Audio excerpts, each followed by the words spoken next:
नमस्कार विद्यार्थी मित्रांनो. आज आपण पाहणार आहोत अपूर्णांक.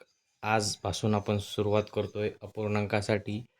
सगळ्यात पहिला टाईप आहे अपूर्णांकामध्ये बेरीज आणि वजाबाकी. त्यातला टाईप 1 जो आहे त्याचा अर्थ असा आहे की पाया समान असताना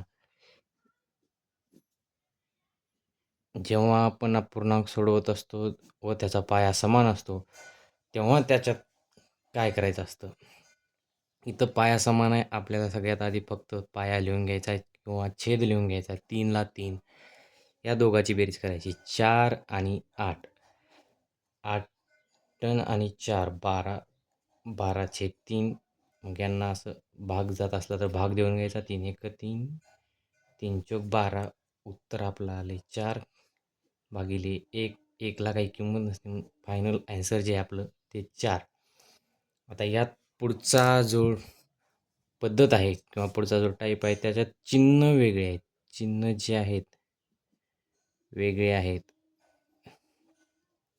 तर ते कसं सोडवायचं आहे आपण या ठिकाणी बघणार आहोत. जर चिन्ह वेगळे असतील तर काय करायचं आहे. आता पाया समान आहे आपला.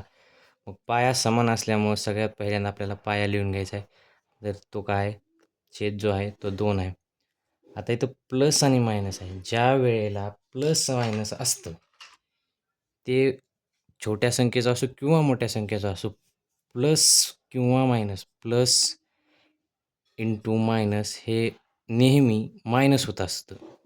हे गोष्ट लक्षात ठेवा. प्लस आणि मायनस जे आहे मायनसच होत असतं.